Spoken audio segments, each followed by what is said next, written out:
D12. D12 de Pierrot Attiobé sur 105.5.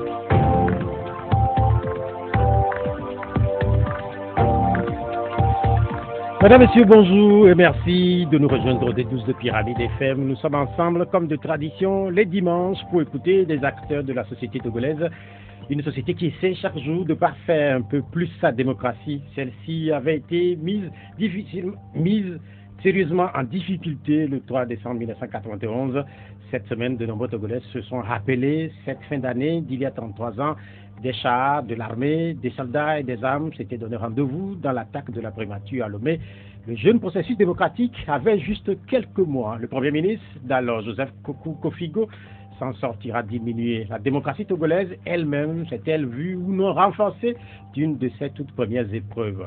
Depuis cette attaque, le pays tente d'asseoir un processus plus apaisé, un processus porté par de fréquentes élections. Le Togo connaissait les élections présidentielles, puis les élections législatives.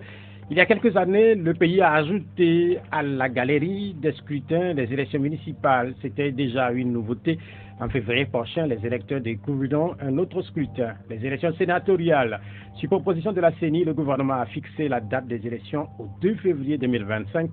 Le corps électoral, composé uniquement de conseillers régionaux, devra donner corps au Sénat, la chambre haute du Parlement, aux côtés de l'Assemblée nationale. Cette dernière s'active pour mieux remplir sa mission. Cette semaine, elle a mis en place 9 commissions permanentes.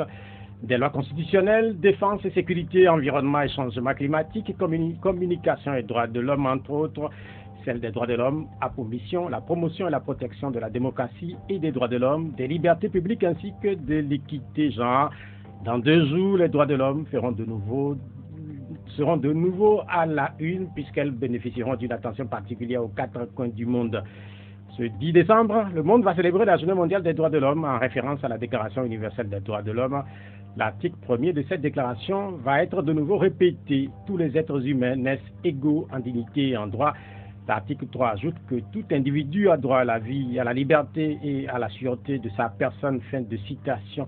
Et cette citation de l'ancien président américain Franklin Roosevelt qui résume tout à sa façon. Le premier des droits de l'homme est celui de pouvoir manger à sa faim. Depuis la crise de la Covid-19, pouvoir manger à sa faim est devenu le principal combat des millions d'hommes et de femmes sur Terre. Presque partout, la vie est devenue chère. Si chère qu'au Togo, la phrase culte est « plus rien ne marche ». Malheureusement, les prix des produits, eux, ont eu le génie de continuer par marcher, parfois sur la tête hors de tout contrôle. À quelques semaines des fêtes de fin d'année, les populations sont en droit de se demander si les prix vont marquer une pause, le temps de permettre à Noël et Nouvel An de partager réjouissance et paix dans les foyers. Le pouvoir va-t-il jouer au Papa Noël? Le parti au pouvoir uni cette semaine a renforcé ses liens avec les Chinois du Parti communiste. Émission spéciale Droits de l'homme avec 3 invités, Maître Claude Mégan de Kassi Togo, et Sodor Divin Konga de CDFDH Togo et Fabrice Pekiezi de l'OTM.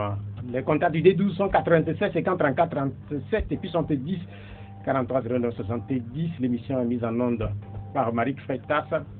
Chers invités, bonjour. Oui, bonjour Pierrot. Comment vous allez? Nous allons bien. C'est donc une tradition depuis quelques années qu'autour du 10 décembre, nous organisions une émission spéciale pour célébrer ou pour rappeler les droits de l'homme aux humains. C'est donc mardi prochain. Est-ce que pour vous c'est important ou pas de consacrer autant de temps à cette thématique? On commence par Maître Claude Amégan de Kassi Togo. Oui, Pierrot, je dirais que c'est très important de chaque année se rappeler de la journée des droits de l'homme, puisque c'est la seule journée qui est consacrée pour faire le bilan sur la question des droits de l'homme dans le monde entier.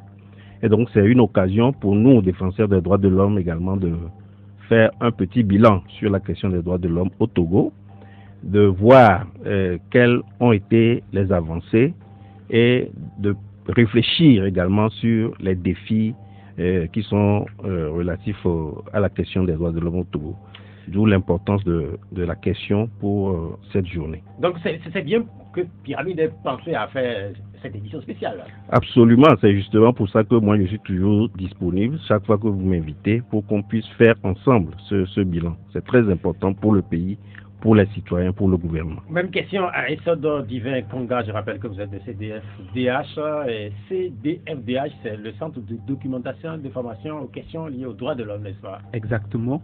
Alors, merci encore une fois pour l'invitation et c'est un privilège pour moi de me tenir à côté de grands noms des aînés de la société civile, à savoir Maître Claude Amégan et le président de l'OTM ici présent, et merci encore une fois pour la question.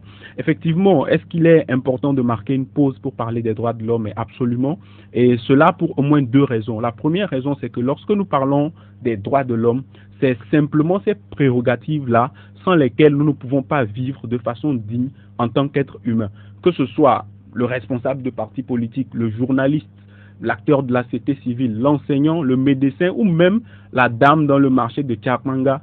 Nous avons tous ces droits-là qui sont inhérents à notre personne humaine. À partir de ce moment, c'est important que nous puissions parler ou marquer une pause, ou même tous les jours que Dieu fait d'ailleurs, parler de ces droits-là, parce que ces droits, c'est notre futur, et notre futur, en réalité, c'est maintenant. La deuxième raison, c'est que, un peu comme le grand frère l'a dit, il est important de faire un bilan sur la question des droits humains. Il est important qu'au-delà des examens, au-delà des différents mécanismes qui existent pour examiner la mise en œuvre plutôt des droits de l'homme, que l'attention soit portée au moins une journée sur les questions des droits de l'homme, pour qu'on puisse se demander où est-ce que nous en sommes un an après, où est-ce que nous en sommes par rapport aux engagements que nous avions pris, par rapport effectivement aussi aux espoirs, aux idéaux que nous avons souhaité voir se manifester au sein de nos sociétés. Bien, merci. Et ça, donc, Divin Konga de CDFDH, et puis Fabrice Pétizi, c'est lui le seul journaliste qui est parmi vous, il est le président de l'Observatoire togolais des médias. Fabrice, est-ce que c'est important, c'est toujours la même question sur cette thématique, pour cette thématique nous consacrons une temps d'émission? Oui, bien évidemment, c'est très important.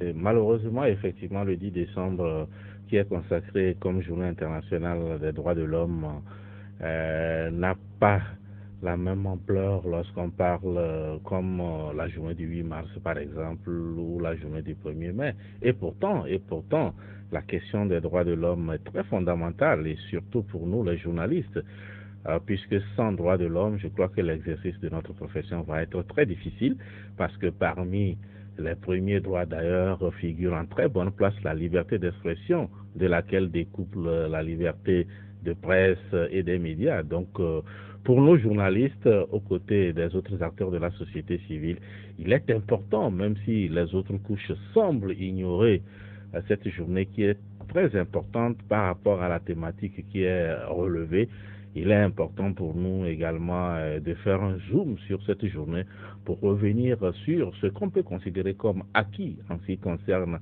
les droits de l'homme et le reste du combat à faire, parce que j'estime que parlant des droits de l'homme, c'est un combat perpétuel. Vous avez dit quelque chose d'important, vous avez dit que chaque année, il est célébré dans le monde plusieurs journées. Vous avez mis l'accent sur le 8 mars, par exemple, consacré aux femmes. La journée des droits de l'homme n'a pas la même ampleur, c'est ce que vous êtes en train de dire. Comment faire justement pour lui donner un peu plus de tonus? Oui, je crois que c'est en tant qu'homme de médias, par exemple, ce genre d'émissions permettent quand même de relever, parce qu'en réalité, comme je le dis, peut-être que les gens ignorent un peu le contenu de ce qu'on appelle droit de l'homme. Peut-être qu'on en parlera. L'autre participant à cette émission, Divin a abordé certains éléments très importants. Quand on parle des droits de l'homme, il y a beaucoup d'aspects qui sont pris en compte, et je crois qu'il faudra le faire comprendre aux populations pour qu'elles se rendent compte qu'en réalité, pour une journée pareille, il fallait vraiment faire une pause pour mieux comprendre les choses et voir qu'est-ce qu'il faut faire, parce que c'est fondamental, la question des droits de l'homme. Nous allons justement découvrir un peu le contenu, la Déclaration universelle des droits de l'homme. C'est vrai qu'on en parle chaque 10 décembre, mais quelle définition peut-on retenir simplement, Maître Claude Amégan, des droits de l'homme, puisqu'on évoque la protection, la promotion, la préservation des droits de l'homme?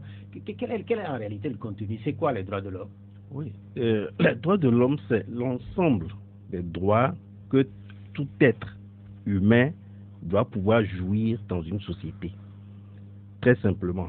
Parce qu'en réalité, les droits de l'homme constituent le centre de développement de l'être humain. On ne peut rien faire sans les droits de l'homme. Vous l'aviez dit tantôt, mes collègues l'ont relevé. Il y a plusieurs journées qui sont consacrées à plusieurs thématiques. Mais en réalité, toutes ces thématiques sont intrinsèquement liées à la question des droits de l'homme. Quand nous prenons par exemple la journée du 1er mai, c'est le droit des travailleurs. Et le droit d'avoir un travail est intrinsèquement lié aux droits de l'homme. Quand nous prenons la journée par exemple, du 8 mars, c'est le droit de la femme, ou bien la déclaration des droits de la femme, journée de la femme, c'est également intrinsèquement lié aux droits de l'homme. Donc pratiquement toutes les journées qui sont consacrées à toutes ces thématiques sont intrinsèquement liées aux droits de l'homme. Donc c'est tous les droits dont une personne doit pouvoir jouir pour s'épanouir et se sentir dans un milieu de développement. Donc c'est tous ces droits-là que nous mettons dans ce que nous appelons les droits de l'homme. Nous allons dans les détails essayer de comprendre un peu. Vous avez évoqué le 8 mars, le droit de la femme, ou le 1er mai, les droits des travailleurs. On verra s'il y en a d'autres. Le 3 mai, par exemple, le 3 mai qui nous tient à cœur, la journée internationale de la liberté de pour les journalistes. Voilà. Sur la définition, est-ce que vous avez un complément? Alors, je n'ajouterai pas forcément, mais je pense que je reviendrai sur la question de l'épanouissement de la personne humaine, ou même de la question de la dignité, parce que lorsque nous parlons de droits humains, c'est aussi ces prérogatives-là sans lesquelles nous ne pouvons pas vivre dignement au sein d'une société. On nous retire ce qu'on appelle les droits de l'homme. Ça semble parfois des notions abstraites, des trucs de juristes ou de politiciens et autres, mais en réalité, on enlève ça. Et puis, aucun d'entre nous ne pourra vivre dignement au sein de notre société. Donc, je pense que je n'ajouterai pas, mais je reviendrai pour dire que la question de la dignité, la question de pouvoir vivre dignement est très rattachée aux droits humains. Et c'est d'ailleurs pour ça que nous devons plutôt nous engager activement à ce que ces droits-là fassent partie intégrante, ou sinon soit un aspect central des discussions ou des enjeux au sein de notre société en réalité. Vous qui êtes défenseur des droits de l'homme, quand on vous dit de choisir parmi les droits, le plus important pour vous, c'est lequel? Alors, je pense que c'est un exercice très difficile parce que, justement, en tant que défenseur des droits de l'homme, nous comprenons les droits humains dans leur interdépendance. Nous croyons que tous les droits se valent et que tous les droits sont interdépendants. C'est quasiment impossible d'hiérarchiser les droits humains. Par contre, au sein d'une société et dans un contexte donné, il y a certains droits qui peuvent être appelés un peu comme les anglophones diraient pressing issues. C'est-à-dire que dans une société donnée ou dans un contexte donné, à un moment précis, il y a certains droits qui peuvent s'avérer être un peu plus urgents que d'autres. Mais est-ce qu'un droit est plus important que l'autre? Je pense que c'est vraiment difficile. Vous avez parlé tout à l'heure de la question de pouvoir manger, à sa faim. Aujourd'hui, dans certaines communautés ou dans certaines sociétés, effectivement, le droit à l'alimentation ou même le droit à quelque chose d'aussi banal comme l'eau, qui est pour nous quelque chose qui est plus ou moins acquis. Dans d'autres communautés, le droit à l'accès à l'eau est un problème très urgent, est un problème très crucial pour les gens. Mais dans d'autres sociétés aujourd'hui, nous voyons que ce qui préoccupe les gens, c'est que deux personnes de même sexe puissent avoir accès aussi à la liberté de se marier. Donc en fait, d'une société à une autre, selon le contexte dans lequel nous nous trouvons, un droit peut être un peu plus urgent ou sembler plus urgent qu'un autre, mais je dirais que c'est impossible, je sais pas, mais je pense que c'est impossible d'hiérarchiser les droits humains en raison d'ailleurs de leur interdépendance et du fait que un droit implique un autre, qui implique un autre, qui implique un autre. Mais c'est noté. Intéressons-nous par exemple à la corporation des journalistes pour voir si là-bas il y a une classification. Est-ce que chez vous, au niveau des journalistes,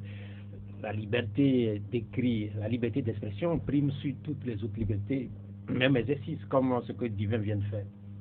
Oui, je crois que Divin vient de relever un aspect très important quand il a essayé un peu de situer l'urgence de certains droits par rapport à des contextes ou sur le plan géographique d'ailleurs. C'est-à-dire qu'aujourd'hui, quand on prend certains pays dans le monde, le droit, le droit à la vie et avoir le droit à la santé ne fait vraiment pas débat, par exemple. Mais dans d'autres pays, par exemple, le droit à la liberté d'expression n'est pas une préoccupation parce que ça semble aller de soi, alors que dans d'autres pays, on se bat encore pour ces droits-là. C'est là où je suis d'accord que ça va être difficile d'établir une certaine hiérarchie de façon globale comme ça, sans se situer. Mais maintenant, quand on prend les contextes et puis les espaces un peu partout dans le monde, en fonction de chaque pays, par exemple, certains droits peuvent être plus préoccupants que d'autres. Comme je le disais, dans certains pays, on ne fait plus. C'est surprenant de dire qu'on se bat encore pour la liberté d'expression, par exemple. Ça semble être acquis.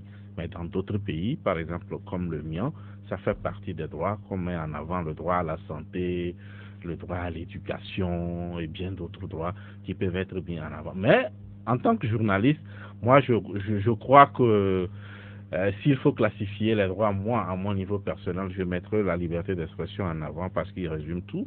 Parce qu'il faut avoir la liberté de s'exprimer pour dire de quel besoin j'ai. Par exemple, j'ai besoin de quoi? Il faut que j'ai la liberté de dire je n'ai pas la santé. Parce que si je n'ai pas la liberté de le dire, je peux être là, on peut ne pas le savoir. Donc pour moi, de façon fondamentale, la liberté d'expression doit faire partie des droits fondamentaux qu'un homme devrait avoir, parce qu'il permet d'avoir accès à d'autres droits. Le droit à l'éducation, les autres droits peuvent s'aligner forcément derrière la liberté d'expression, même s'il y a des droits plus importants que ça. En tant que journaliste, je le mets beaucoup plus en avant. Claude, est-ce que vous partagez cette position-là? Oui, je comprends la position de M. Pekesi. C'est vrai, les droits de l'homme sont intrinsèquement liés. Les droits de l'homme sont indivisibles. Mais, tel qu'il l'a dit par exemple, lui, il travaille dans un domaine donné où c'est le droit à la liberté d'expression qui est sa primauté. Quelqu'un qui est en détention, par exemple, vous dira qu'il a le droit d'être jugé de façon équitable. Quelqu'un qui ne trouve pas de l'eau, pour lui, c'est d'abord de trouver l'eau. Quelqu'un qui est malade, qui n'a pas les conditions pour se faire soigner, vous dira que c'est ça qui est sa première préoccupation. Donc, tout dépend de l'urgence de tout un chacun, mais en réalité, les droits de l'homme sont intrinsèquement liés, les droits de l'homme sont indivisibles. Tout dépend de la priorité pour chacun, tout dépend de la priorité des moments et tout dépend de la priorité également de l'urgence. Quand on prend un pays comme le Togo, par exemple, quelle est l'urgence? Quels sont les droits qu'on met en avant? Vous savez, aujourd'hui, le Togo est confronté à plusieurs situations. Et je pense que quand, sur le plan politique, les droits civils et politiques sont respectés, beaucoup des droits qui ne vont pas aujourd'hui peuvent être réglés. Et c'est pour ça qu'aujourd'hui, la politique préoccupe plus les Togolais. Aujourd'hui, quand nous avons une gouvernance où tout le monde peut, vous l'aviez dit tantôt, pour un président américain, le droit de l'homme, c'est de pouvoir manger. Mais si les Togolais peuvent trouver aujourd'hui à manger à leur faim, quand on parle de la vie chère, quand on parle de la question de la détention provisoire qui dure trop, quand on parle du musellement des journalistes, quand on parle du défaut ou bien du manque de liberté de se manifester, de pouvoir se réunir, mais c'est tellement de choses qui sont liées aujourd'hui à la politique. Donc pour nous aujourd'hui, pour les Togolais aujourd'hui, je crois que le plus important aussi aujourd'hui, c'est les droits civils et politiques. Et quand ces droits seront plus libérés, je crois que sur plusieurs domaines, les autres vont pouvoir suivre. Bien, merci. C'est vrai que partout, Divin, quand on évoque les droits de l'homme, les regards sont focalisés sur les droits civils et politiques. On parle très peu des autres droits qui sont socio-économiques et culturels. Pour le monde, Est-ce qu'aujourd'hui, vous pensez que ces droits-là, qui sont des droits politiques, on doit continuer par se battre juste pour ces droits-là ou associer les deux? Non, absolument pas. Moi, je pense que les droits civils et politiques sont plus ou moins aussi importants que les droits économiques, sociaux et culturels. Mais je serais tenté d'être d'accord avec le grand frère pour dire qu'en réalité, parfois, la question des droits économiques, sociaux et culturels est très liée à la question des droits civils, et politiques. Et je pense dans la classification, un peu quand on parle des droits humains, on parle des droits de la première génération pour parler des droits civils et politiques qui impliquent l'État au regard aussi de ses administrés. Et je veux bien, vous savez, par exemple, lorsqu'on prend les recommandations du Comité des droits de l'homme relatifs aux droits, au pacte international relatif aux droits civils et politiques, les recommandations prioritaires qui ont été identifiées par ce comité, par exemple, après l'examen de notre État en 2021, montrent vraiment, en quelque sorte, comment est-ce que les droits civils et politiques peuvent quand même être un moyen ou avoir un lien avec les droits économiques, sociaux et culturels. Je prends par exemple la première recommandation prioritaire que le comité a identifiée, c'est la question de la lutte contre la corruption. Et j'aime bien me rappeler que ce même comité, dans d'autres contextes, a dit qu'il est quasiment impossible de trouver un droit humain que la corruption n'est pas capable de biaiser. Si nous voulons avoir des hôpitaux, si nous voulons avoir l'accès à l'eau, si nous voulons avoir des écoles, un enseignement de qualité, il faut que nous ayons les ressources pour cela et que les ressources qui sont mobilisées par l'État servent effectivement à mettre en œuvre ces droits-là. Mais si nous sommes dans un contexte où la gouvernance est minée par la corruption, nous sommes d'accord qu'il y aura un souci. Cet argent qui est censé servir pour les hôpitaux ne va vraiment pas y servir. Donc, lorsque nous luttons pour la question de la corruption, en réalité, ce n'est pas seulement les droits civils et politiques, mais c'est aussi les droits économiques, sociaux et culturels qui sont derrière. Lorsque nous parlons de la question de la participation citoyenne, je pense par exemple à un rapport que M. Clément voulait dans son temps lorsqu'il était rapporteur spécial des Nations Unies a rendu les liens entre l'espace civique et le développement durable. Et il a démontré que les populations ou les groupes de nos sociétés qui sont les plus marginalisés, qui participent le moins à la vie publique, sont ceux qui font face au plus d'inégalités et de vulnérabilité au regard de leurs droits économiques, sociaux et culturels.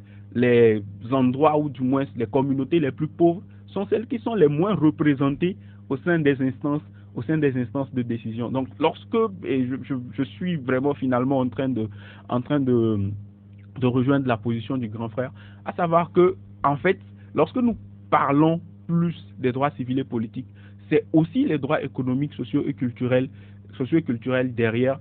Et je pense que je vais finir avec cela. Et souvent aussi, la question des droits économiques, sociaux et culturels, il y a un argument très facile que les États ont lorsqu'on parle de ces droits-là. Il n'y a pas de moyens pour ça.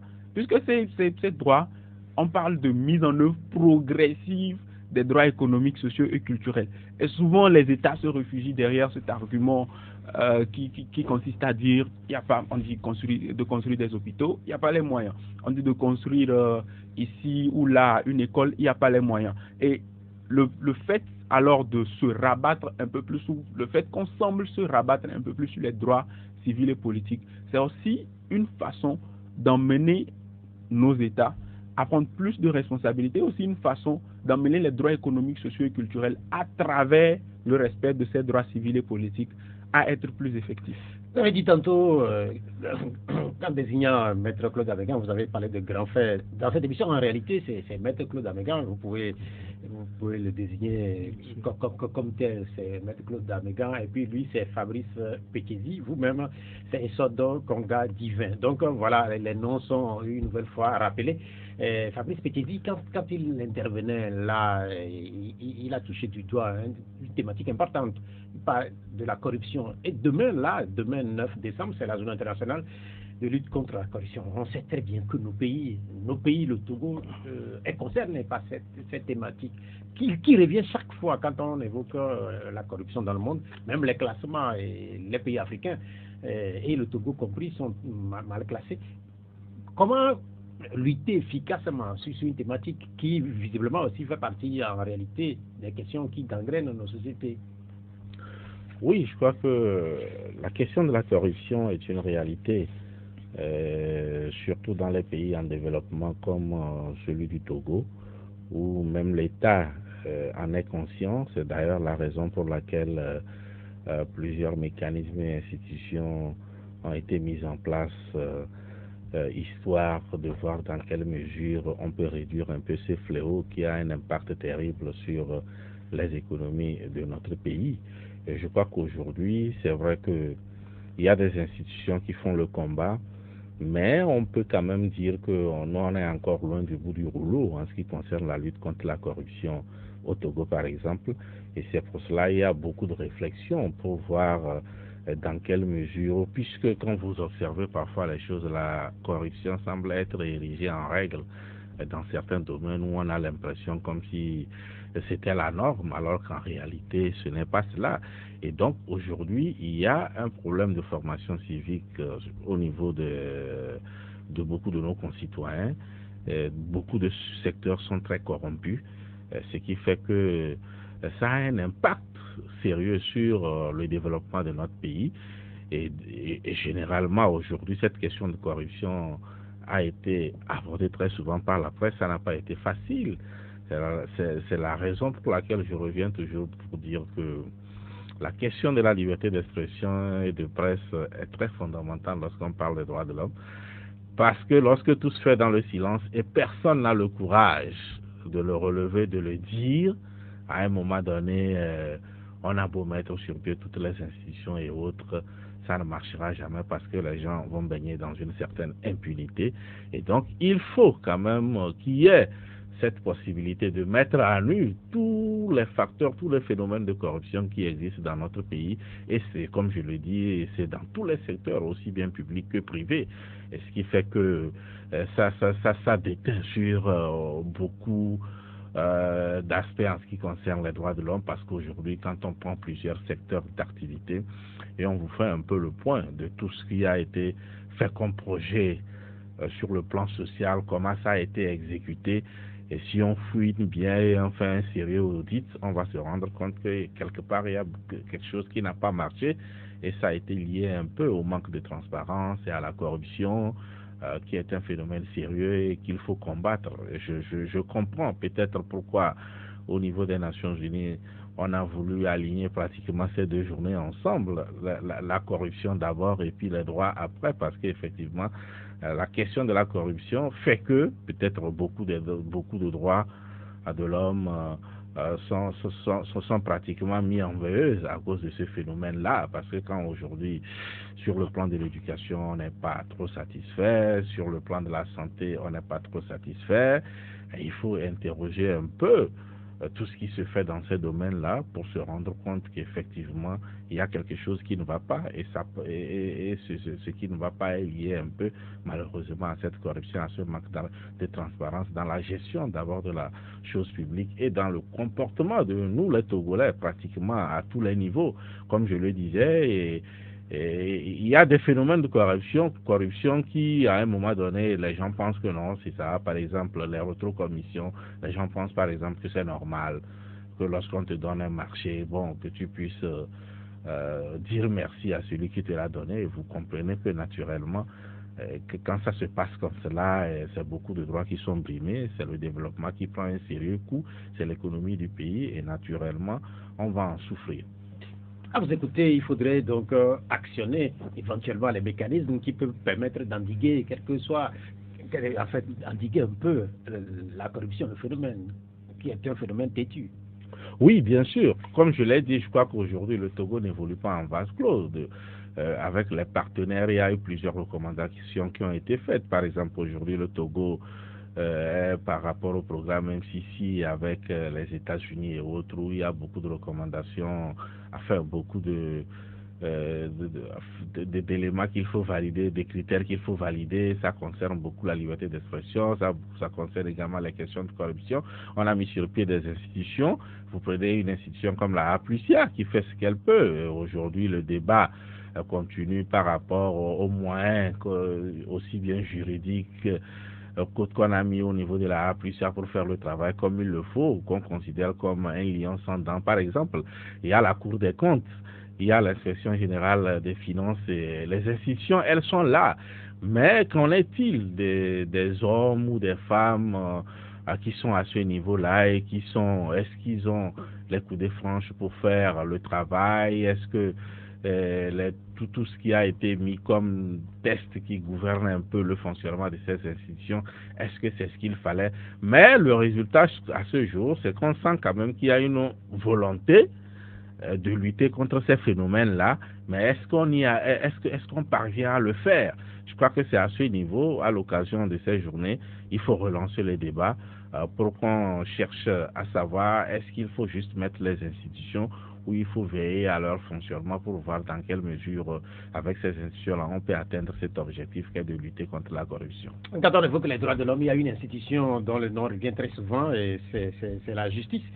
Quand je discutais il y a encore quelques jours avec Maître Claude Amégan, j'ai cru savoir qu'il n'était pas au pays, qu'il était au Nigeria, à Abuja. Maître, est-ce que c'était une visite privée ou pas? Non, c'était une visite officielle. C'était dans le cadre d'une conférence de plusieurs associations de défense des droits de l'homme qu'on était à Abuja. Et c'est justement pour parler de toutes ces questions de droits de l'homme, surtout de la détention préventive qui dure plusieurs années, alors que les gens ne savent pas, ne sont pas encore condamnés, et puis des questions des prisons, hein, des milieux carcérales, et les conditions dans lesquelles les gens vivent. Tout ça ont été les sujets que nous avions abordés à Abuja, et voir comment on peut inciter les gouvernants à pouvoir trouver des solutions à tous ces problèmes-là. Quand on parle de détention préventive, qu'est-ce que cela veut dire? La détention préventive, c'est le fait de mettre quelqu'un en prison en attendant son jugement. Et cela veut dire que cette personne est accusée d'un fait et le procureur l'a reçu, on l'a déféré à la prison le temps que le dossier puisse être évolué pour que la personne soit jugée. Nous constatons malheureusement que cette détention préventive aujourd'hui fait tellement de temps alors que la personne à la fin peut être déclarée non coupable comme coupable. Donc on a une présomption de culpabilité. La personne fait une grande partie de temps en prison avant même qu'il ne soit jugé.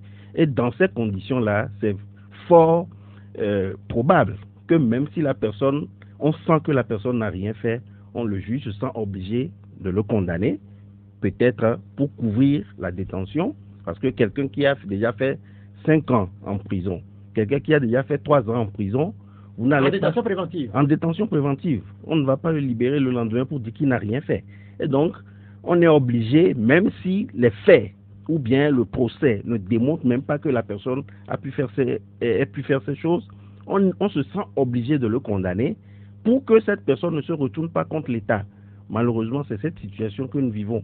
Et puis, dans nos prisons aujourd'hui, nous n'avons pas de quartier pour ceux qui sont en détention préventive, ceux qui sont déjà condamnés.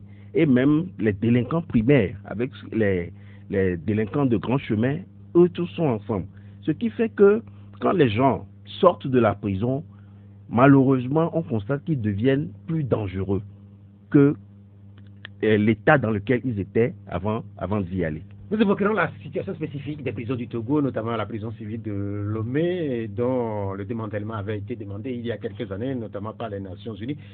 Mais il y a une question bête comme ça qui vient dans le débat. Est-ce que quelqu'un qui est appréhendé, qui est arrêté, quelqu'un qui est détenu, est-ce qu'il a un droit? Absolument. Absolument. Vous savez, malheureusement, avec notre 5e République, les droits fondamentaux ne sont même pas dans notre nouvelle Constitution, alors que l'ancienne Constitution les droits fondamentaux étaient le soubassement de la Constitution. Aujourd'hui, quelqu'un qui est en détention ou bien quelqu'un même qui est dans une procédure pénale, mais à partir de l'enquête préliminaire déjà, quand la personne est arrêtée, il a des droits. Il a le droit à un avocat, il a le droit de se faire visiter par un médecin, il a le droit d'être gardé dans des conditions dignes. On a parlé tout à l'heure de la dignité de l'être humain. Ce n'est pas parce que quelqu'un est soupçonné d'un fait, même si on a déjà des preuves, ça n'enlève pas à la personne son humanité. La personne demeure un humain et qu'on lui doit un minimum de dignité. Donc, même celui qui est en garde à vue, même celui qui est déjà condamné pour des faits qui sont vérifiés, approuvés, mais cette personne a également un minimum de droit à un minimum de dignité, même dans la prison. Aujourd'hui, nos prisons ne reflètent pas la possibilité de pouvoir garder ou bien de pouvoir réserver cette dignité à cette personne. Quelle que soit la personne, quels que soient les faits qui lui sont reprochés, tout individu, même dans une procédure pénale, a des droits qu'on doit absolument respecter. En conclusion, quand par exemple on attrape quelqu'un dans la rue en train de voler, vous voulez dire tout simplement qu'on ne doit pas se rendre justice, par exemple, lui passer un pneu au cou, le lapider éventuellement, le torturer si besoin. Vous voulez dire que cette personne-là... Nul n'a le droit de se faire justice. Quelqu'un qui est arrêté dans la rue en flagrant délit, la loi prévoit ce qu'on doit faire. La loi n'a jamais prévu que quand on voit quelqu'un en train de voler, il faut qu'on l'arrête, qu'on le brûle. Et quand quelqu'un fait ça, il a commis l'assassinat, c'est lui plutôt qui doit aller retourner subir les affres de la loi. Quelqu'un qui est arrêté, la loi prévoit la procédure qu'il faut suivre. On doit respecter tout simplement les lois que nous-mêmes nous faisons dans le pays. Donc, je crois que, quels que soient les faits qu'on reproche à une personne, on laisse la loi suivre son cours avant le jugement de la personne et sa condamnation. Bien, merci Divin Konga. Est-ce que vous avez un commentaire à faire après ce développement fait par Maître Claude Amégan sur les droits également des personnes détenues, même pour les vols par exemple?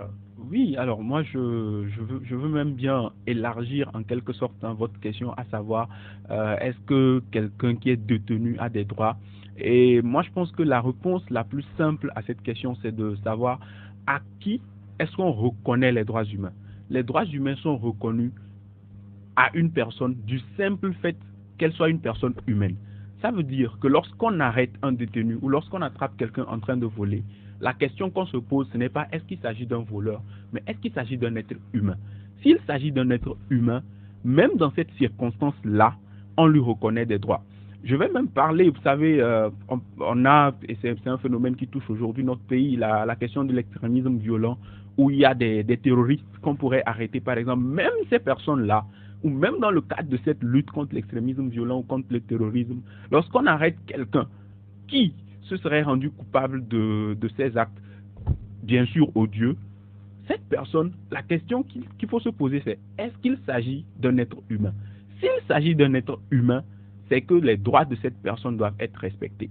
D'abord, son droit à l'intégrité physique, qui suppose effectivement qu'on ne doit pas se prêter à lui mettre une corde au cou, comme vous l'avez dit, et puis le livrer à ce qu'on appelle la vindicte populaire. Le droit aussi qui implique à ce que cette personne-là soit traitée de façon digne, qu'elle soit mise dans des conditions où elle peut vivre dignement, même s'il s'agit de la mettre en prison. Il s'agit aussi de voir le droit à un procès équitable, le droit d'être jugé même dans un délai raisonnable, un peu comme Maître Amégan l'a dit tout à l'heure. En réalité, tout ça relève du fait que la personne, à partir du moment où elle est un être humain, a des droits qu'il faut respecter en toutes circonstances, sous réserve de restrictions qui peut y avoir selon effectivement ce que la loi prévoit pour un voleur ou pour d'autres circonstances. Nous allons voir comment est-ce que la presse elle traite des situations de ce genre. Fabrique Tézi, on arrête un voleur dans la rue ou on présente un voleur à la presse. comment est-ce que vous faites la restitution? Puisque très souvent, on voit des personnes témoigner à visage découvert à la télévision où on voit leurs photos dans la presse, même s'il y a une présomption d'innocence. Est-ce que quelque part là aussi, la presse ne contribue pas à encourager un certain nombre de Togolais, par exemple, à procéder à la vindicte populaire ou à stigmatiser des gens qui sont considérés soit comme des voleurs? Oui, je suis d'accord. Je crois que c'est le reproche qui est très souvent fait à la presse. La méconnaissance de ce droit fondamental qui est la présomption d'innocence dans toutes les circonstances. Ce n'est pas seulement au niveau des cas de vol, même je parlais tout à l'heure des cas de corruption. Lorsqu'on veut aborder ces sujets et quand on n'a pas encore les éléments de preuve ou alors le procès n'a pas encore eu lieu, et généralement nous on va vite, on condamne avant même que la justice ne se prononce sur le sujet. Mais non, en ce qui concerne la vindicte populaire, effectivement c'est un phénomène qui a cours au Togo. On l'a constaté il y a eu un moment, et maintenant je suis d'accord qu'il faut respecter le fait que c'est un présumé coupable. On n'a pas le droit de se faire justice et tout cela. Maintenant, peut-être qu'il faut poser la question autrement. Pourquoi les gens choisissent de se faire justice? Et là aussi, c'est un autre débat qu'il faut aussi prendre au sérieux. Les gens ne font pas confiance en la justice. Ça aussi, c'est une autre réalité. C'est-à-dire que vous allez, je sais pas une manière de justifier ces cas-là, mais je crois que dans certaines circonstances aussi, il faudra que la justice rassure le citoyen. Il faudrait que je sache que lorsqu'on me fait, quand je porte plainte parce que on m'a causé du tort et qu'il y a des éléments de preuve, il faudra que la justice tranche de telle sorte que j'ai une certaine satisfaction, même si c'est une satisfaction morale. Mais ce n'est pas le cas quand vous prenez aujourd'hui les litiges fonciers, par exemple, la façon dont parfois certains jugements sont rendus. Et vous allez voir que il y a des situations, même des cas de flagrant délit, où on prend, le maître disait tout à l'heure que nous avons des conditions carcérales qui font que les gens ressortent un peu plus agressifs que quand ils y entraient. Et tout ça, là, je crois que c'est une différence au niveau des centres pénitentiaires, au niveau de la justice. Quand vous êtes dans le quartier et quelqu'un est pris comme voleur et tout le monde crie, on le remet à la police, et puis bon, entre-temps, il fait un séjour carcéral, et puis il ressort, il vient, il vous nargue. Je crois que la prochaine fois, vous allez comprendre que les gens ne seront pas tentés de penser à mettre cette personne à la disposition de qui de droit, c'est-à-dire notamment la police ou la gendarmerie, seront tentés de se rendre justice. Mais sauf qu'en choisissant cette voie-là, c'est un peu dangereux. C'est un peu dangereux parce que parfois, les gens peuvent se servir des prétextes pour régler des comptes à des gens, ou alors on peut farouchement, on croit avoir affaire à un cas de flagrant délit, peut-être on se trompe peut-être farouchement sur la personne qui est prise et ça cause un problème social. Et donc, je crois qu'il y a un élément à relever là. Il faut aussi chercher à comprendre pourquoi les gens choisissent de se rendre justice plutôt que de laisser la justice faire son travail. Et sur ce point, il y a quelques reproches à faire à la justice dans son fonctionnement. Nous parlerons de la justice puisque de plus en plus de Togolais se tournent vers la Cour de justice de la CEDEAO quand ils ont des problèmes au pays. Mais il y a cette question aussi qui est importante, question adressée aux deux défenseurs des droits de l'homme, Maître Claude Amégan. Qu'est-ce qui garantit en réalité sur un territoire le respect des droits de l'homme? Est-ce que c'est l'État? C'est l'État qui a l'obligation de garantir le respect des droits de l'homme, puisque c'est l'État qui doit veiller à ce que le droit de tous les citoyens soit respecté. Maintenant, il y a également les organisations de la société civile, les associations, qui peuvent accompagner également l'État pour préserver les droits de l'homme, pour défendre les droits de l'homme. C'est vrai, l'État peut ne pas avoir tous les moyens pour pouvoir suivre le respect de ces droits de l'homme, ou ne peut pas mettre en œuvre tous les mécanismes pour le respect des droits de l'homme, mais c'est dans ces conditions que les associations peuvent être sollicitées par l'État. Mais malheureusement, ce que nous constatons dans nos milieux, surtout dans notre pays, c'est que la plupart de ces associations qui font la défense des droits de l'homme pour accompagner l'État sont généralement considérées comme des associations qui sont des partis politiques. Des troubles faits. Un peu, comme des troubles faits. Et ça dérange dans la mission que nous sommes assignés, juste pour accompagner l'État. L'État devait normalement faire de ces associations, de ces organisations, des partenaires pour la préservation des droits de l'homme, pour la défense, la protection des droits de l'homme sur le territoire. Même question à Divin Akonga. Alors, oui, qui a la responsabilité de veiller à ce que les droits humains soient garantis? Je pense qu'il y a différents acteurs, mais on s'accorde pour dire que l'État est le principal débiteur d'obligations en matière de droits humains. Sachant d'ailleurs que ces droits humains-là, lorsqu'on parle des notions, lorsqu'on parle du cadre juridique, il y a ce qu'on appelle les standards internationaux qui se comportent, entre autres, des conventions que ce sont les États qui vont ratifier au niveau international.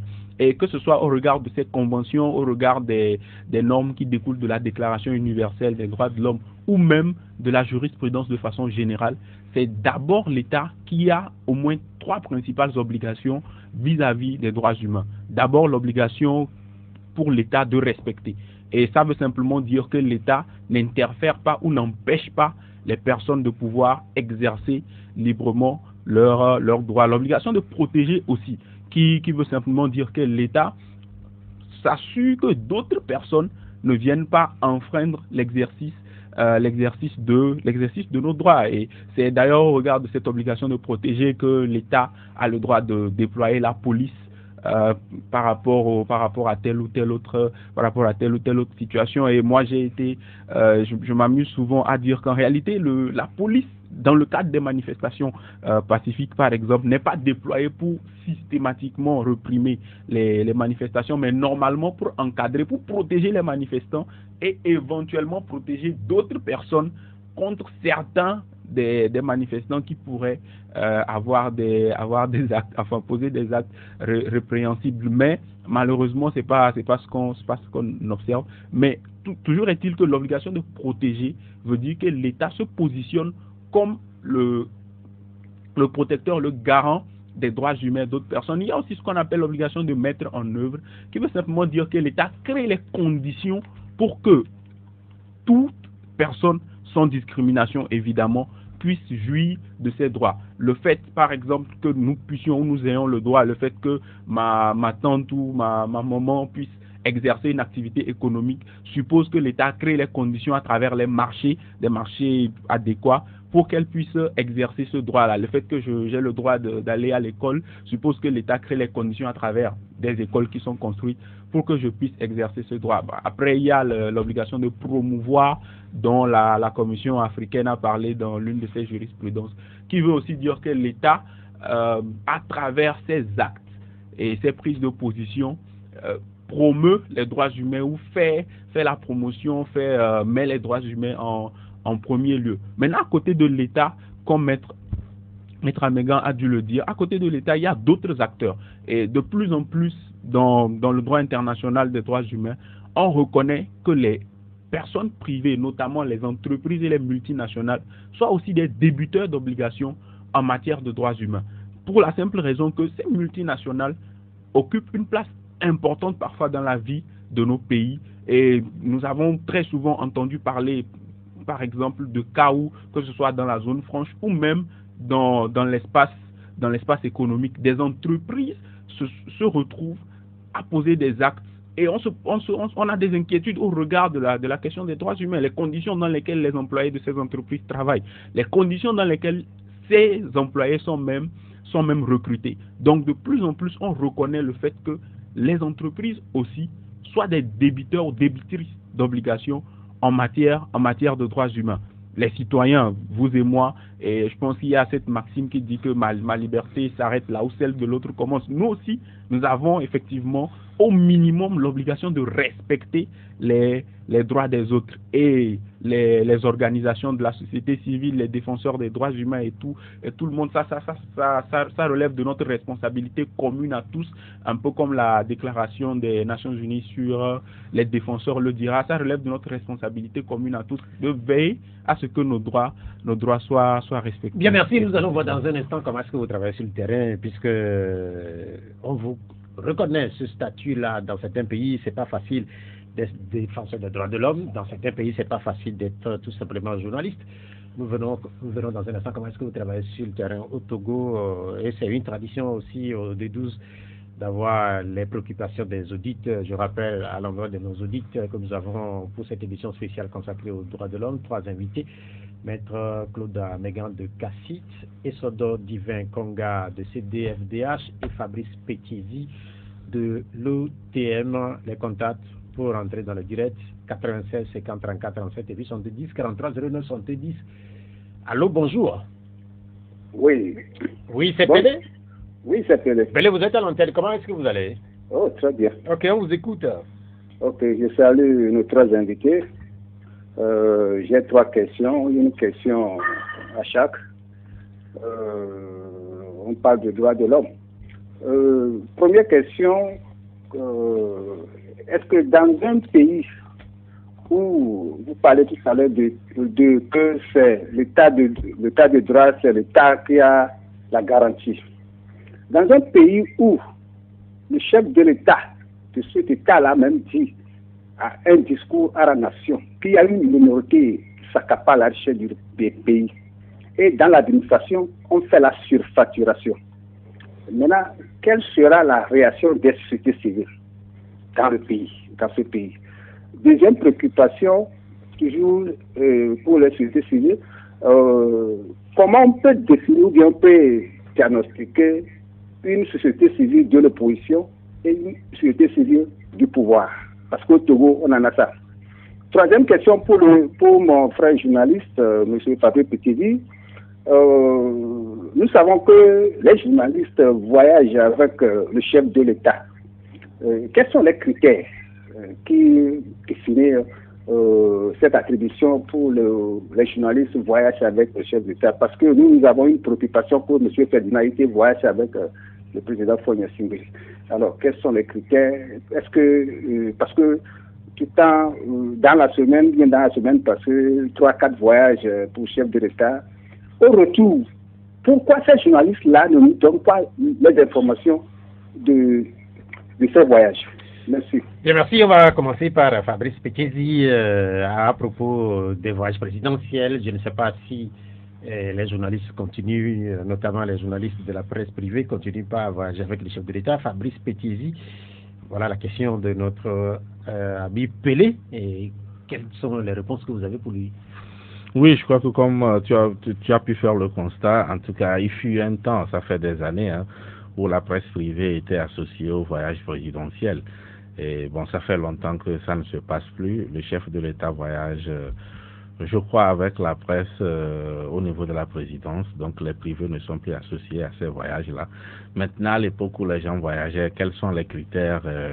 Ce n'est pas à moi de donner les critères, puisque c'est pas moi qui choisissais ceux qui voyageaient. Donc, il revenait à la présidence de dire pourquoi on choisissait tel et tel journaliste. Mais ce que je peux dire, c'est qu'il y avait une rotation. On prenait des gens à tour de rôle. Beaucoup de gens ont voyagé. Il y en a aussi qui n'ont jamais voyagé. Bon, mais est-ce qu'il est sûr, est-ce qu'il y avait un critère? Mais moi, j'ai eu la chance quand même de faire certains de ces voyages, mais je peux vous assurer que il n'y a pas, lorsque vous voyagez dans des conditions comme cela, en tout cas, moi, je suis revenu, le papier que j'ai fait, je n'ai pas reçu des indications précises de la présidence pour dire écrit dans ce sens, fais-le dans ce sens. La preuve, il y a eu des confrères qui sont allés, ils sont revenus, qui ont fait en toute liberté leurs papiers, qui ont publié, qui ont circulé librement et rien ne s'est passé. Donc moi, peut-être que chacun parlera individuellement. Moi, j'ai voyagé quelques fois, mais on ne m'a jamais dit ce qu'il fallait écrire. J'ai écrit ce que j'ai observé, ce que je pouvais dire. Bien, merci pour les réponses. Les deux autres questions pour les défenseurs des droits de l'homme. Maître Claude Amégan, sur la question de la société civile proche du pouvoir, de la société civile proche de l'opposition, est-ce que c'est une réalité palpable au Togo, puisqu'on en parle? Est-ce que vous qui êtes au cœur de cette société civile-là, est-ce que c'est une situation que vous vivez? Non, je crois que on doit toujours faire la part des choses quand on évoque ces situations. Vous savez, les organisations de défense des droits de l'homme ne sont pas des activistes. Il y a les activistes, il y a les défenseurs des droits de l'homme. Un défenseur des droits de l'homme ou bien de la société civile ne peut pas être un défenseur des droits de l'homme opposant ou bien partisan du pouvoir. Nous luttons pour la défense des droits de l'homme. Et la défense des droits de l'homme n'a pas de camp. La défense des droits de l'homme ne peut pas avoir de camp, n'a pas de camp. Il s'agit des droits de tous les humains. Ce n'est pas parce que on est du pouvoir qu'on a certains droits et que ceux qui sont de l'opposition ne doivent pas avoir. Donc, nous estimons que cette question, pour nous, en tant que défenseurs des droits de l'homme, il n'y a pas de défenseur des droits de l'homme de l'opposition et défenseur des droits de l'homme du pouvoir. Si c'est l'acte qui est posé qui est notre problème. Est-ce que ça respecte les principes des droits de l'homme? Est-ce que ça protège les droits de l'homme? C'est ça qui est important pour nous, défenseurs des droits de l'homme. Que ce soit du côté de l'opposition, que ce soit du côté du pouvoir, si ce n'est pas ça, les droits de l'homme sont violés, nous avons le devoir, nous avons l'obligation de le dénoncer. Une question, c'est la première question sur la surfacturation. Le chef d'État qui disait il y a quelques années qu'une minorité s'accapare du pouvoir. On constate dans l'administration qu'il y a de la surfacturation. Que doit faire la société civile? Je crois que c'est un peu ça le sens de la question de notre ami. Réponse Divin Konga. Alors, je pense que cette question rejoint un peu le débat que nous étions en train de faire sur la corruption ou les trafics d'influence. Et si le chef de l'État se retrouve dans une position où il dit ça, c'est aussi qu'il partage cette préoccupation que la société civile a. Et dans ma position, à moi, par exemple, c'est une préoccupation réelle qui consiste justement à poser ce constat-là. Et d'ailleurs, les inégalités, en réalité, ne concernent pas seulement ne sont pas seulement liées à la question de la surfacturation. Quelle est la réaction de la société civile dans ce cas précis? À notre niveau, par exemple, au CDFDH, nous essayons de privilégier une approche professionnelle à ce type de questions qui consiste à documenter la situation. Je n'oserais pas, par exemple, dire si cela est vrai ou faux tant que je n'ai pas encore des éléments pour pouvoir soutenir cette affirmation. Et dans un contexte où l'accès à l'information, la transparence et la redevabilité, ce n'est pas forcément aussi aisé que ça, ce ne sera pas évident de prendre position. Mais le rôle de la société civile consiste parfois à vérifier ce type d'information, à se positionner, soit pour dénoncer ou pour faire du plaidoyer, afin que des mesures soient prises contre justement cette situation. Et si vous permettez peut-être, pour continuer par rapport à la question de société civile de l'opposition, société civile du pouvoir, en réalité, la société civile, comme Maître Amégan l'a dit tout à l'heure, ne se positionne ni du côté du pouvoir, ni du côté de l'opposition, mais nous disons que nous sommes des porteurs de causes en réalité. Et la cause que nous portons peut nous emmener parfois à sembler d'accord avec l'opposition et contre le pouvoir, ou assembler d'accord, sachant d'ailleurs que l'opposition et le pouvoir, c'est une opposition de circonstances. Aujourd'hui au Sénégal, ceux qui étaient les opposants, c'est ceux qui sont au pouvoir. Et s'ils se retrouvent à ne pas respecter les causes pour lesquelles, en tant que société civile, nous battons ou que nous défendons, nous allons apparaître comme étant les contradicteurs de ceux-là. Donc il n'y a pas de société civile, en tout cas du point de vue de l'approche que nous avons et du travail professionnel que nous essayons de faire. C'est noté, on va retourner au téléphone pour le deuxième auditeur. Allô, bonjour. Oui, bonjour, parlez un peu plus fort, s'il vous plaît. Basile, moi. Oui, Basile, Allô? Bonjour. Oui, Basile, vous parlez un peu plus fort, s'il vous plaît. Ah, ça ne vous parvient pas? Allez-y, allez-y. Je salue vos invités. Pour dire quoi? Il y a Patrice Pétézi ou bien Patrick Pétézi, bon, je sais qu'il y a Pétézi quand même, mais d'autres après Patrick, d'autres après Patrice, je ne sais pas. Et puis il y a les gens des droits de l'homme. Il va y avoir une question pour chacun. Et pour Patrick, pour que lui soit en train de penser à ce que j'ai posé comme question. Il semble que vous qui venez, vous appuyez dans le sens du gouvernement qui nous fait tant mal dans le pays. Quand je viens, je vous prends à contre-pied comme ça. Il semble que ma vie est en danger. Est-ce que vous êtes de cet avis? Pour les droits de l'homme, je pense qu'ils sont deux. Je pense que c'est la seule question que je vais leur poser. Bon, vous êtes là dans le pays. Le président de la République nous fait ce qu'il veut. Retraité qui n'est même pas dedans. Travailleur qui n'est pas dedans. Ce que lui veut, c'est ça que lui fait. Il est toujours tiré à 4 épingles, mais la population ne peut même pas manger une seule fois par jour. Votre droit de l'homme dont vous parlez là, c'est de quoi il s'agit? C'est les deux questions que je vais vous poser. Basile, oui. Je vais vous poser une question là. Oui, posez-moi la question que vous voulez. Oui, mais en fait, vous intervenez chaque fois sur les médias et vous portez de la contradiction chaque fois sur les médias. Est-ce que votre vie est en danger? Non, c'est quelqu'un qui vient de le dire quand votre DPA a fait un exercice et ils disent que l'auditeur qui vient de passer, il n'a même pas le courage de dire que Basile, que l'auditeur qui vient de passer, comment il est contre les journalistes là, qu'il a peur de sa vie. Mais est-ce que c'est de ça que nous parlons? Mais l'auditeur qui vient de passer n'a pas parlé de... Non, je parle d'une émission de votre confrère DPA. Ok, on a compris. Basile, c'est bon. Basile, c'est bon et on va permettre à nos amis de réagir. Oui, vous qui intervenez sur la question du droit de l'homme, il estime que les Togolais n'arrivent pas à manger, mais que dans le même temps, le chef de l'État il est tiré à 4 épingles. Et qu'est-ce que vous en dites? Non, je crois que si notre ami Basile suit souvent les radios, tout le temps les organisations de défense des droits de l'homme sont sur les radios.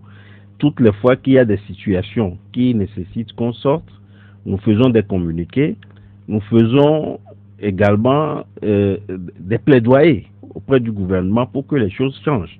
Et nous ne pouvons travailler qu'avec les moyens de bord. Et c'est ces moyens-là que nous avons et on ne peut pas faire autrement. Donc, nous avons l'obligation d'attirer l'attention du gouvernement sur ce qui ne va pas, sur ce qui constitue une violation des droits des citoyens. Et nous faisons des plaidoyers pour que les choses changent. Donc, je crois que tout le temps, nous sommes... vous, par exemple, au niveau de Cassit, on sait que vous intervenez sur des questions liées aux tortures. Et dans une situation comme celle que nous vivons là, où les prix ont nettement augmenté dans le pays, est-ce qu'il vous arrive d'intervenir sur cette thématique pour éventuellement rappeler au pouvoir public que les Togolais ont des difficultés? Bien sûr. Le droit pour les citoyens de pouvoir manger aussi, c'est un droit, absolument. À partir du moment où nous constatons que il y a une situation que les Togolais déplorent et qu'il faille qu'on intervienne, on fait sortir chaque fois des communiqués. Nous avions déjà eu à faire des communiqués sur la vie chère. Donc, chaque fois que le besoin se fait sentir, nous sortons, nous écrivons même des lettres ouvertes et parfois même des lettres fermées au chef de l'État. On va écouter Divin. Oui, et moi je note surtout aussi que l'auditeur a exprimé ce qu'on va appeler un malaise. Et en réalité, le fait qu'il exprime déjà ce malaise, c'est quelque chose. Je ne vais pas forcément faire de commentaires sur les malaises qu'il a exprimés, mais nous, en tant qu'organisation de défense des droits humains, nous nous positionnons justement sur ces constats que nous faisons, à savoir notamment la vie chère, à savoir aussi la question de l'accès à l'emploi, mais aussi des conditions dans lesquelles les gens travaillent. Parfois, et c'est un constat que nous faisons aussi, parfois les espaces de débat ou les espaces de discussion avec les dirigeants aussi sont pas forcément très prolifiques dernièrement. Et d'ailleurs, l'un des constats que nous faisons sur la dernière année, c'est que les espaces de débat contradictoires entre les dirigeants et d'autres acteurs, y compris même parfois des acteurs de la société civile ou même des citoyens, où ce type de malaise peuvent être exprimés et où les dirigeants peuvent être amenés à répondre à ce type de questions, n'existent ou sont rares, voire insuffisants. J'aurais aimé par exemple voir un cadre de débat contradictoire où notre auditeur pose la question aux dirigeants, qui seront d'ailleurs même les plus appropriés à répondre à cette question. J'ai compris votre malaise, le fait que c'est vrai que dans le pays, les débats contradictoires, comme vous les aimez, par exemple, c'est des FDH, ces espaces-là sont rares. Mais il y a une question, quand j'écoute l'auditeur qui vient de passer, lui et d'autres Togolais ont l'impression que vous intervenez, vous plaidez, vous écrivez, vous sortez des communiqués. Mais force est de constater que la situation n'évolue pas. Est-ce que vous avez une force coercitive? Est-ce que vous avez les moyens de contraindre les autorités, par exemple, sur les questions des prix, à les revoir à la baisse? Alors, est-ce que nous avons des moyens de contraindre les autorités? Évidemment que non. Et en réalité, ce que nous pouvons faire, vous l'avez déjà dit tout à l'heure, ce que nous pouvons faire, c'est ce que nous faisons.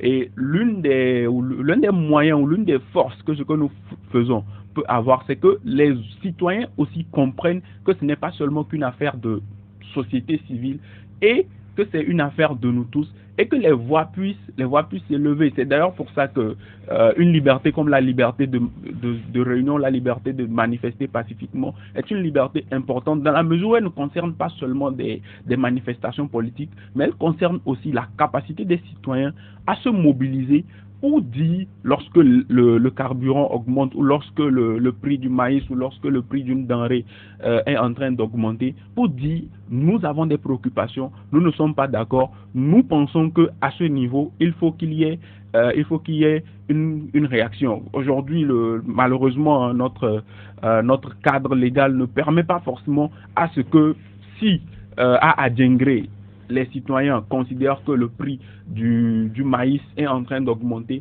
qu'ils puissent aller peut-être au niveau de la préfecture spontanément, où ils vont manifester ce mécontentement. Ils vont faire face à, je pense que j'ai cru entendre par exemple qu'il y a un parti politique qui a des difficultés à organiser une manifestation. Mais pour revenir vraiment à cela, les organisations de la société civile font ce qu'elles peuvent faire. Et à mon avis, la force du travail que les organisations de la société civile, ou la force supplémentaire que ce travail peut avoir, c'est que les citoyens, notamment les jeunes, notamment les femmes, puissent aussi s'intéresser à ces questions et qu'ils puissent aussi se positionner sur ces questions-là pour s'exprimer, pour aussi manifester leurs préoccupations. Nous allons écouter Fabrice Pékézi. Je ne sais pas si vous avez compris la question de l'auditeur, puisque moi je ne l'ai pas compris. Oui, je crois que lui-même n'a pas peur, mais c'est quelqu'un qui lui dit que est-ce qu'il ne court pas des risques lorsqu'il vient contredire dans un débat. Moi, je crois que c'est un peu cela. Mais je voudrais revenir un peu sur l'action des organisations de défense des droits de l'homme ou la société civile. En tant que journaliste, je ne peux pas être à ce plateau et repartir avec l'idée que la société civile ne fait rien. C'est pas vrai. Je crois qu'elle ne fait pas du bruit quand il y a les résultats, mais vous ne pouvez pas imaginer toutes les pressions que la société civile, surtout les questions de droits de l'homme, les organisations de défense des droits de l'homme, leur rapport par rapport à une certaine évolution dans certaines choses. Je crois qu'elle fait des pressions, que ce soit au niveau... Et moi, j'ai assisté à Genève à la présentation du rapport sur les droits de l'homme de l'État togolais, et en contradiction, la société civile ou les ODDH avaient également leur rapport, ce qui fait que les recommandations qui viennent, parfois, c'est l'action de cette société civile-là, que ce soit au niveau des déclarations, au niveau de la Commission africaine des droits de l'homme et des peuples à Banjul également. Donc, un travail effectivement est fait pour amener l'État à mieux garantir les droits de l'homme, puisque il lui revient de le faire. Mais non, l'assistance que ces organisations apportent même à des individus, je crois qu'on ne va pas l'étaler ici. Et surtout en tant que journaliste, je sais ce que ces organisations en font pour une promotion de la liberté de presse, par exemple, et également la protection de l'intégrité physique même des journalistes, parfois en difficulté avec la loi et autres. Donc, beaucoup bénéficient des assistances. C'est pour cela que je dis, ces ODDH ne font pas du bruit. Et quand c'est bon, quand l'État arrive à réaliser, l'État dit j'ai fait, mais l'État ne dira pas que sont ceux qui ont contribué à ce que ce soit fait. Donc, en réalité, ce n'est pas vrai de dire que les gens font, mais ça ne change rien. Le peu de changements qu'il y a, il faut comprendre qu'il y a un réel travail qui a été fait derrière par la société civile qui reste très active sur le terrain. Allô? Allô, bonjour. Bonjour. C'est Bozambo. Oui, Bozambo, comment vous allez? Oh, un peu bien. Et votre dimanche? Oh, je passe à la joie des Ghanéens, quoi. Mais qu'est-ce qui se passe au Ghana?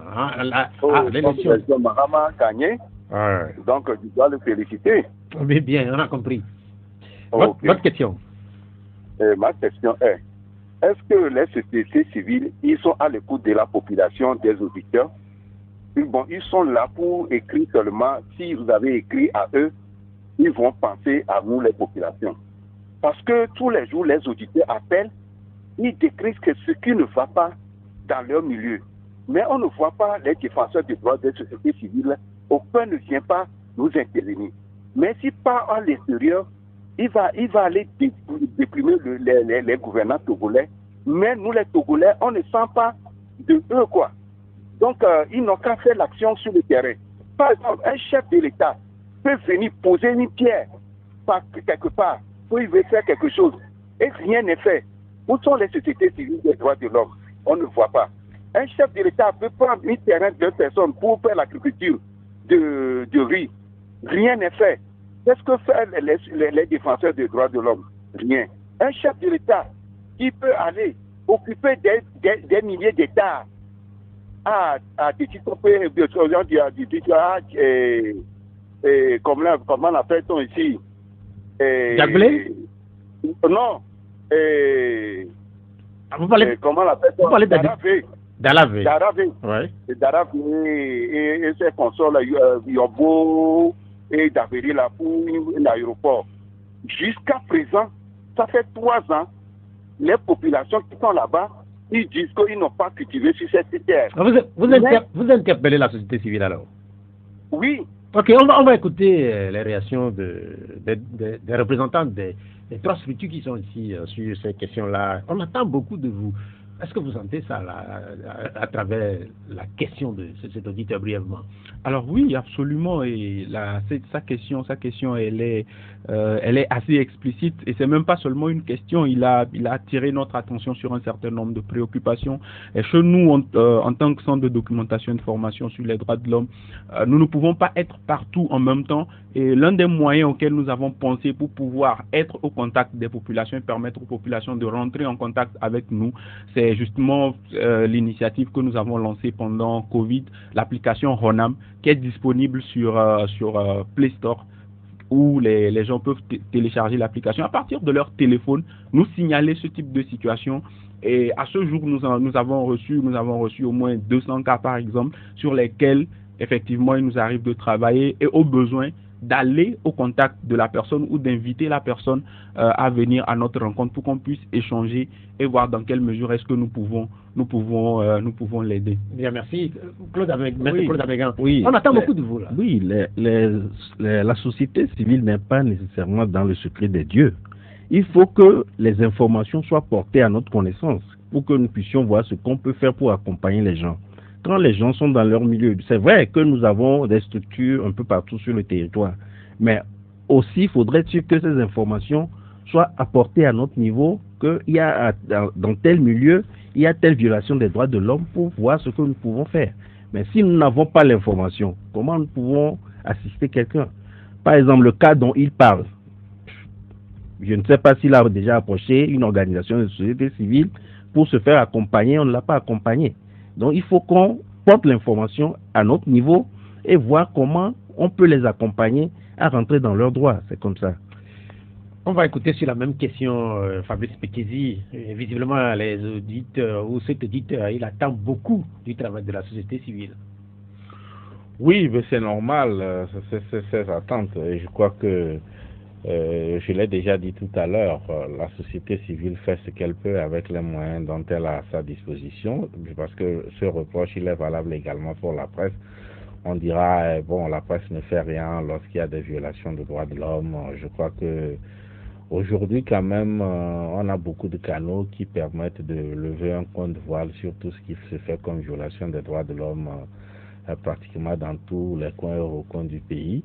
Mais comme on le dit, si vous avez des préoccupations et vous ne les exprimez pas, on peut le savoir, mais on peut également ne pas le savoir. Et donc, on n'a pas la science infuse pour savoir chaque citoyen individuellement qu'est-ce qu'il ressent, qu'est-ce qu'il vit, quelles sont les brimades dont ils sont victimes et autres. Mais ce qui est sûr, tout ce qui peut être perceptible, il y a quand même des actions qui sont faites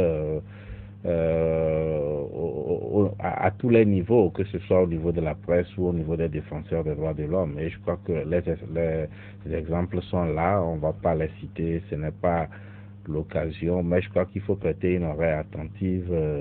Il a donné des exemples, peut-être c'est aussi l'objectif de cette émission. Il s'agira après de finir, voir également exactement qu'est-ce qui se passe là-bas. C'est une alerte à prendre au sérieux. Il nous reste 15 minutes, nous allons faire autrement cet exercice en vous prenant secteur par secteur. Vous êtes journaliste, vous êtes président de l'Observatoire togolais des médias sur la situation générale des droits de l'homme, en prenant le cas spécifique de la presse. Quel est votre ressenti? Alors, aujourd'hui, quand même, je peux me réjouir que nous sommes dans un pays où les tests que nous avons permettent quand même un exercice de la profession, mais les tests sont ce qu'ils sont et la pratique en est une autre. Et surtout les tests que nous avons, je crois que c'est quand même des tests qui garantissent une liberté de presse, mais dans la pratique, il y a quand même quelques articles qui posent problème et qu'il faut tenir compte également de l'évolution du monde aujourd'hui. Donc du côté des journalistes, notre profonde préoccupation aujourd'hui, c'est l'usage des réseaux sociaux par les journalistes et les conséquences que ces derniers encourent lorsqu'il y a des dérives. Je crois qu'aujourd'hui, le débat est beaucoup plus à ce niveau-là. Un effort a été fait par les professionnels des médias en ce qui concerne le traitement de l'information dans les canaux classiques, mais l'usage des réseaux sociaux et la législation en vigueur est un élément, et je crois que dans cette journée-là, qu'il faut relever encore et relancer le plaidoyer pour que cela soit revu, parce que ça a déjà fait beaucoup de victimes au sein de la corporation. Divin, la même question maintenant au CDFDH. Est-ce que vous êtes satisfait de la situation actuelle du respect des droits de l'homme dans notre pays? Alors, je pense que vous me... Parce que c'est une question, une grande question. Une très grande question. Mais je voudrais que vous donniez relativement une petite réponse, parce qu'on n'a pas beaucoup de temps.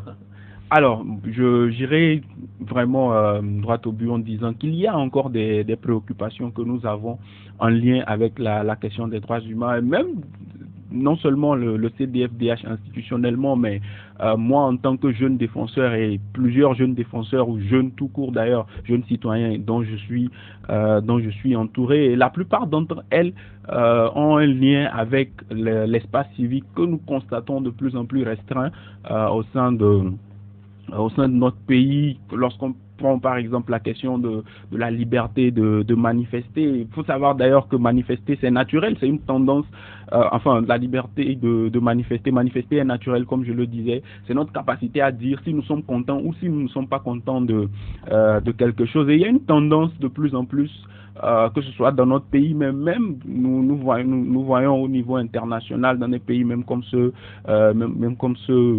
même la France par exemple, où les États ou les dirigeants pensent se préserver, entre autres, en créant ou en rendant difficile le fait d'exprimer un certain nombre d'opinions. Et c'est une préoccupation que nous avons en temps aussi, la question de la liberté d'association, notre capacité à nous mobiliser en tant qu'association. Il y a une question au sein des associations de plus en plus qui est débattue, c'est la question des récépissés, où c'est de plus en plus difficile dans notre pays d'avoir des récépissés. J'ai été par exemple en contact avec des associations qui sont en attente d'une réponse par rapport à leur récépissé depuis 20 ans, qui sont en attente de leur récépissé depuis 10 ans, 5 ans pour certaines, ce qui n'est pas en réalité favorable à l'exercice de leurs activités, surtout dans un contexte où de plus en plus on entend dire que vous n'avez pas de personnalité juridique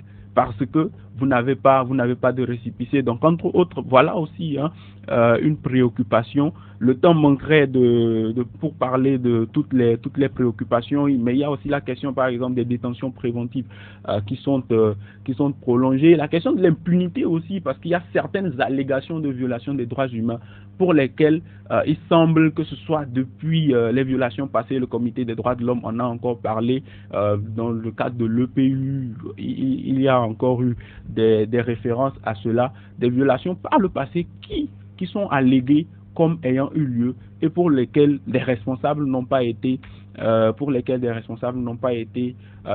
inquiétés. Et comme je le disais, comme vous avez dit, il y a plusieurs points sur lesquels nous pouvons parler. En parlant de préoccupations, effectivement, il y a des points aussi sur lesquels nos autorités font beaucoup d'efforts et c'est quelque chose aussi qu'il faut saluer.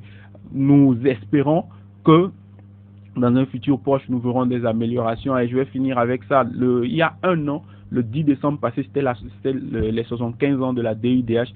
Et lorsque nos représentants étaient à Genève pour la célébration de cet anniversaire-là, il y a des engagements qui ont été pris par l'État du Togo, dont, entre autres, l'engagement de voter une loi pour la protection, la reconnaissance et la protection des défenseurs des droits humains. C'est dans quelques jours. Cet engagement-là aura fait un an, effectivement. Bon, le délai qui a été donné n'est pas encore épuisé, mais c'est aussi des préoccupations sur lesquelles nous attendons nos autorités, à savoir qu'on puisse avoir un cadre. Nous nous félicitons d'avoir un cadre en lien avec la liberté d'expression, même si ce cadre relève encore à parfaire. Nous espérons aussi avoir un cadre très bientôt pour la reconnaissance et la protection des défenseurs conformes aux standards internationaux. Même chose pour la liberté d'association aussi. Merci. Même question pour Maître Claude Damega. Oui, moi je dirais honnêtement que le défi reste très grand. Le défi sur la question des droits de l'homme reste très grand. Comme l'a abordé tout à l'instant Divin, la protection, le cadre de protection des défenseurs des droits de l'homme, c'est très important. Je sais que l'autorité est en train d'y penser. Je crois qu'il y a même un projet de texte aujourd'hui, mais il serait souhaitable que ce texte soit voté dans les meilleurs délais. Et également, il y a de plus en plus une restriction de l'espace civique, ce qui ne permet pas un épanouissement des Togolais dans tout ce qu'ils font, et surtout les politiques, les associations, les organisations de la société civile, ça les empêche de pouvoir s'exprimer. Or, dans un pays, il faut que les citoyens puissent s'exprimer, puissent dire ce qu'ils pensent de la gouvernance. Et la question également de la détention systématique devient un problème crucial. C'est ça également qui engorge nos prisons. Actuellement, je sais qu'il y a un nouveau code de procédure pénale qui est en écriture, et je crois que ça va pouvoir plus ou moins régler la question de la détention systématique pour qu'on puisse trouver des peines alternatives à la détention systématique. Ça permettrait également de désengorger un peu plus nos prisons. Il y a également la nécessité de pouvoir rendre justice à ceux qui sont en détention, de leur rendre justice dans les meilleurs délais. Aujourd'hui, beaucoup de gens sont en détention. Ils ne savent pas quand ils seront finalement jugés. Des gens qui sont en prison plus de 5 ans. L'instruction n'est toujours pas finie. il y a des dossiers dans lesquels les gens même ont été en détention, qui sont morts en détention, des dossiers qui n'ont jamais évolué. Par exemple, le dossier du marché du grand marché là, qui est toujours là, qui n'a jamais, plus de 10 ans, ce dossier n'a jamais, l'instruction dans ce dossier n'a jamais été clôturée. Et aujourd'hui, on a l'impression même que le délai est passé et qu'on ne peut plus faire de poursuites ou bien faire évoluer ce dossier normalement. Alors que des gens ont fait la prison dans ce dossier, des gens sont morts en détention dans ce dossier. Donc, la question également de la torture.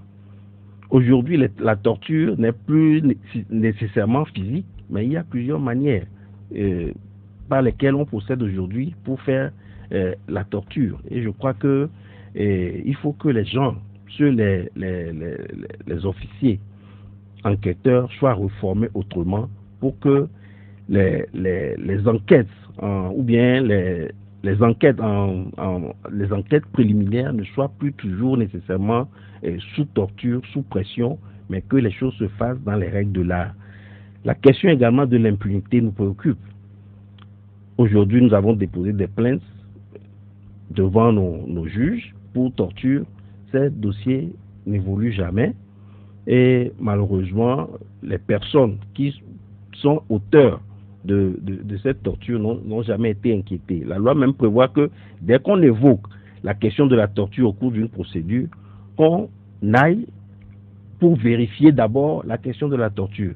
Malheureusement, devant les cas, on banalise la torture et le monde continue. Est-ce que c'est ça qui fait que vous vous tournez trop souvent ces derniers temps vers la Cour de justice de la CEDEAO? Absolument. Quand on n'a pas de solution devant nos juridictions, la loi autorise à ce qu'on saisisse la CEDEAO. Vous avez vu à plusieurs reprises, l'État togolais a été condamné devant la Cour de la CEDEAO pour torture. Mais malheureusement, même l'exécution de cette décision pose un autre débat. Vous appelez sans doute à ce que des efforts puissent être faits pour l'amélioration de la question des droits de l'homme dans notre pays. C'est ce que j'ai compris de vos différentes interventions. Mais on ne peut pas terminer cette émission, même si elle est spéciale, sur cette journée qui est sans doute pour le monde et une journée relativement spéciale par rapport à ce qui vient de se passer au Ghana, par rapport à ce qui se passe en Syrie. Fabrice Petitsi, puisque vous êtes journaliste, une réaction à ce qui se passe, bien ce qui vient de se passer au Ghana, puisque le Ghana c'est à côté.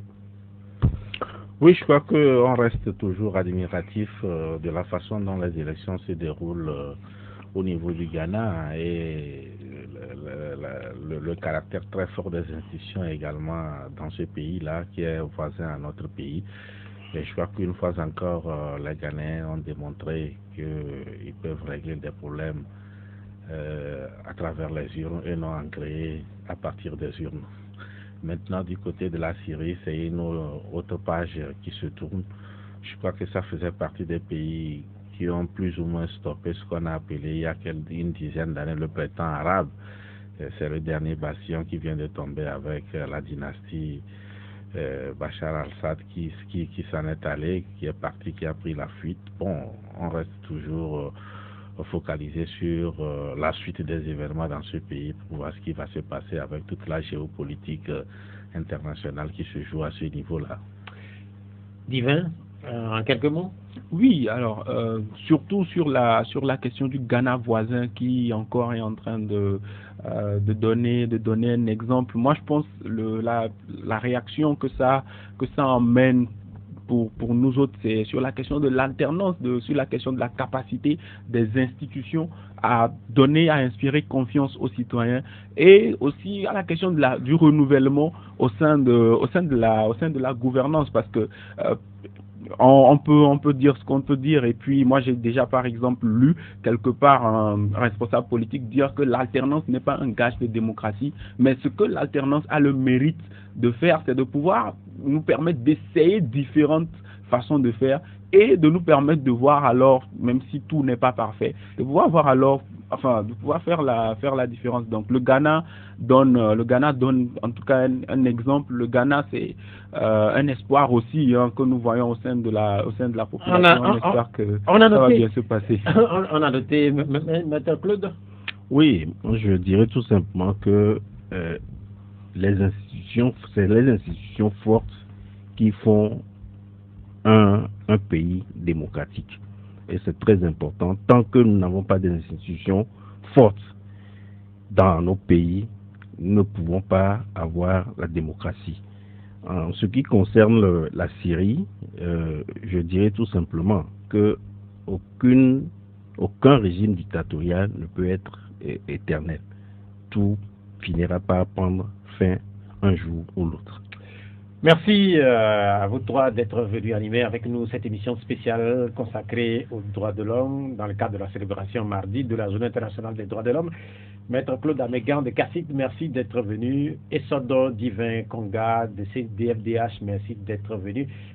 Fabrice Pétési de l'OTM, merci également d'être venu. Cette émission, elle s'achève, elle va être rediffusée à partir de 19h. Merci à Romaric Freitas pour la mise en onde technique. Je suis Pierrot Atiogbe. Au revoir.